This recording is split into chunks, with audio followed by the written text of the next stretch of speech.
guys were his worst nightmare because it's a small market with no marketable stars. Yeah. You guys were the perfect team. Yep. You guys were this incredible team. Yep. Like looking back on that, you were starting 5, defensively, and then with you, Rip, Chauncey offensively leading the charge. I mean, that team is nasty. Like it was pick your poison. Yeah, you guys were an incredible team without. If Detroit had LeBron, if you guys had a transcendent 30-plus point marketable star, different game. You were his worst nightmare. You had neither. Same. And he hated you. David Stern hated you. Oh yeah, he hated me. I think you were in his career the player that he hated most. Probably. Because I called him out on a lot of his bullshit, and I called him out on facts. And that's one thing that I noticed, that motherfuckers, when they're in higher power, they don't like to be called out on the facts where some shit that they did. Mm. What did David Stern do when he handed you that trophy? Yo, and I want y'all to go back. Y'all can go back and look at this. So, first of all, he was already pissed because we beat Team Hoff, right? And he was promoting that team like crazy.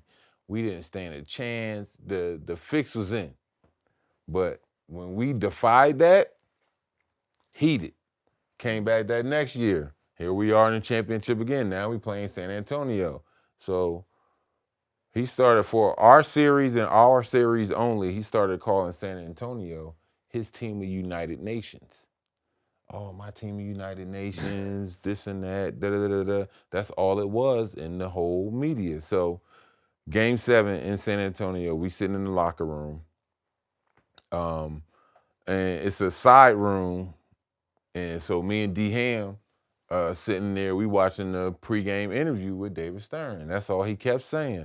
My team, United Nations, this and that. So me and D Ham looked at each other like, oh shit, the fix is in now. Like they gonna it then. Oh, they gonna be gunning for it. So then I'm like, all right, we thought that was it. So now, mind you, y'all can go back and look at this too, everybody. It's the first time that I've seen during my era the NBA had a flag up for every dude that was from another country.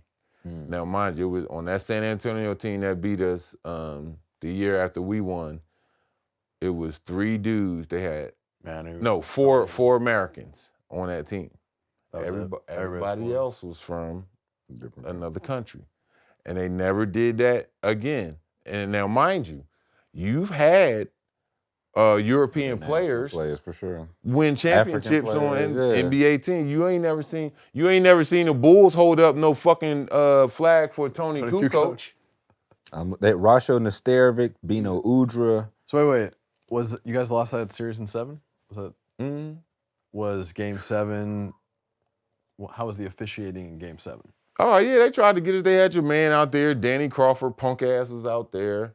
They definitely tried to get us. They tried to slap us with fouls early with me. Like, how did me, Dice, McDice, and Ben get in foul trouble? But yeah, Tim Duncan got like 1 foul. Well, that's the easiest. That's like that's page 5 1 fouls in 27 minutes. Playbook. Yep. Dick Bavetta was in that game too. Oh, Dick Bavetta, Joe Crawford. How have we never? How was I not aware of this? And all 3 of those were league guys. Oh my. Yeah, those were the company men. They were company men. And there was a game 7 in San Antonio. It was Rush, Bavetta, and Eddie Rush, Dick Bavetta, and Joe Crawford. And Joe Crawford. Joe Crawford or Danny Crawford? Joe Crawford. Doesn't matter. Both the Crawfords are company men, but wow. You had... That's the all-star. You said I had 5 fouls. You had 5 fouls in 27 minutes. How many fouls McDice had? Let's see. Dice had 4 in 23 minutes. Ben had 5 in 37 minutes. What Tim Duncan had? Tim Duncan had negative. I don't want to say 2 fouls in 41 minutes.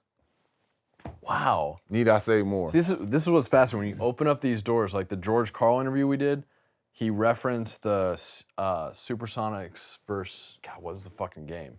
The foul discrepancy was like the Sonics, it was, Sonic Suns, the Barkley Jordan year, where they really wanted Barkley versus Jordan in the finals. That game set, or it was Game 6 or Game 7. It was 60+ fouls Yep. on the Sonics that year. Shit, you can You also look at these go box back- scores, and it's just Yeah, the box scores that tell the truth. You also go back, remember, with Sacramento, LA. That's probably the first time I like as a young fan watching. I was like, this don't seem right. Like this, the right team is not winning this game for reasons out of their control. no. And that shit was crazy, dog. Shit, same thing with Dallas and Miami. Yep. Like how one dude outshoot a whole team. Right. And you had two of the most shootingest motherfuckers on that Dallas team with Dirk and Steve Nash, but one dude outshot the whole team from the foul line. So the history on that was Mark Cuban started a blog. This is what most people don't understand about the 06 series. Mark Cuban started a blog right before the finals, which again was not a shrewd decision Poor by business. Mark I'm sorry. Cuban. As smart as he is as a businessman, as a marketer, this was not his best. He started a blog where he started critiquing officials and providing stats on That's biased right up Tim's officiating. alley. Young Tim Right? was like, jackpot. No, but I watched the 06 finals without knowing any of that. And as somebody who played at least a little bit of basketball and watched a lot of basketball, that series, Dwayne Wade jumped into everybody on the court, jumped into fans to create. He initiated contact with everybody. Line. Line. Yeah. That series was even worse than 02 for me, personally, as a fan. That series was insane because it was 4 games in a row of Dwayne Wade getting every single fucking foul call. It was insane. How many points did Tim Duncan have that game? You still on the Game 7 against Tim Duncan had. I don't remember him having a monster game. I think he had a good game, but not a monster game. 25 points, but it was on 10 of 27 shooting. Oof. So a lot of shots, 5 of 6 from the line, 11 boards, 3 assists, 2 blocks, 5 turnovers, 2 fouls. 2 fouls. 2 fouls. And 41. He was a +1 in 41 minutes. 2 fouls. You were a -6 in case you were wondering. Oh, for sure. I know I was minus everything.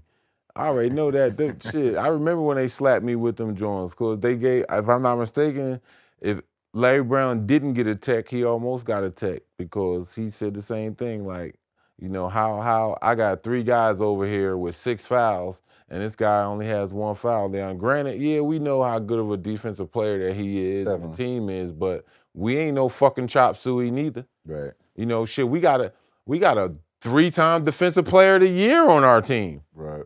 But United all of a Nations. sudden now he's the foul machine, huh?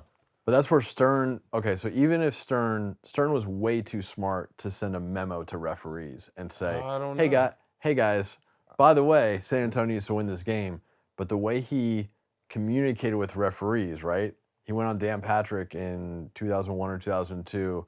Patrick asked him who his favorite, or what his dream NBA Finals was, and Stern said Lakers versus Lakers. What does that communicate to referees?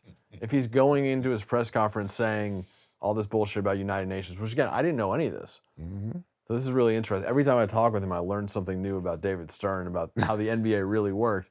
So Dick Pavetta watches this shit like, Dick Pavetta is... They know. Dick Pavetta knows. Dick Pavetta's in those Game 7s for a reason. And in Game 6s to create Game 7s for a reason. Dog, I'm telling you. I didn't know that Game 7 was that. Yeah, they knew. They knew. Like he was hell bent because that's when he was trying to do the whole NBA Europe and NBA China thing. That was all in the talks of that. Yeah.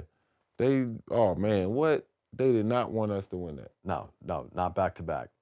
Y'all won Game 6 in San Antonio. Mm-hmm. That was... Well, Game 6s are good. And look. Game 6s are Game good. 7. Yeah. Dan Crawford, Bernie Fryer, Bennett Salvatore.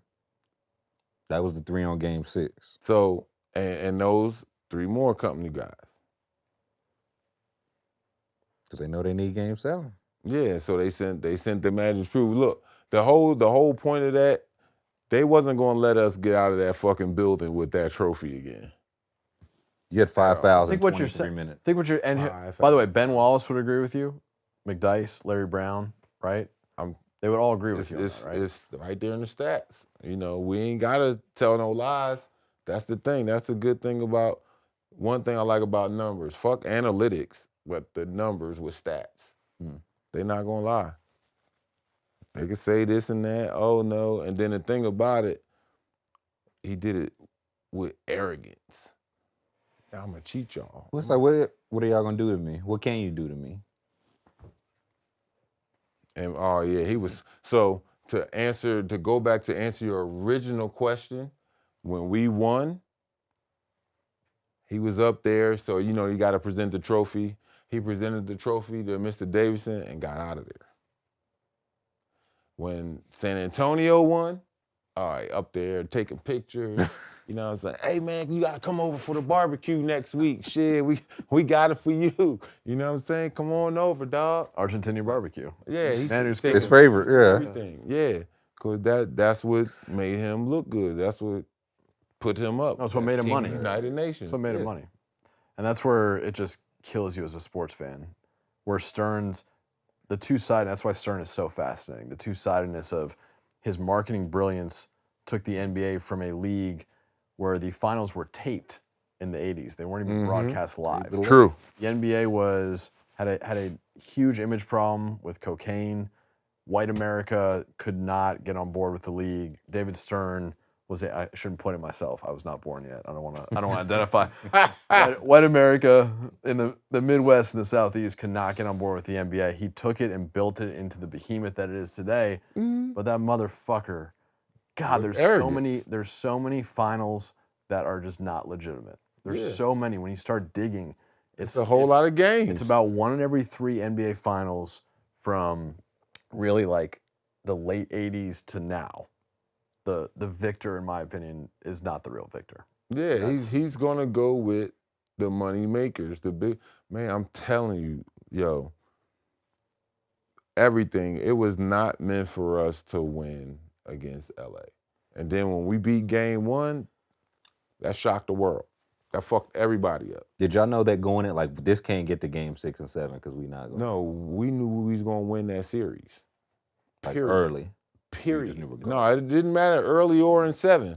We knew we was gonna win, period. That's just the confidence that we had. Because we had, I think the hunger effect was more on our side. You know, the Lakers, I think, was already 2 championships in. So it was a different hunger for them. 3, yeah, this would have been 4 for them, so yeah. Okay, so along with the other players that now the other guys they had on, like Gary Payton might have been a little bit more hungry. Mailman might have been a little bit more hungry than the other guys because they were old. They were older and it's their, won yet. their finals where they have a better chance to win it. But no, they didn't want us to win that shit. We're a small market. We was a black market, small town. They already looked at and shunned Detroit for it being a metro city with a majority of its population being black, felt as though, oh, it's poor, like, oh, it's going back to the 40s, 50s, and 60s with the whole heroin epidemic. They, you know, like, no, like, Detroit wasn't like that at all. You know what I'm saying? But you look at that stigma of it, like, go back and look at some movies. Anytime somebody from a movie mentions like, yeah, I'm from Detroit, they're like, oh shit, like, oh, no, that's so bad. No, leave him alone. Shit, go back to damn Beverly Hills Cop, Eddie Murphy. He said he's from Detroit. How did Taggart and the other dude treat him in the beginning? Like, oh shit, this Detroit dude. Same thing with the captain. Oh yeah. No, Detroit was cool.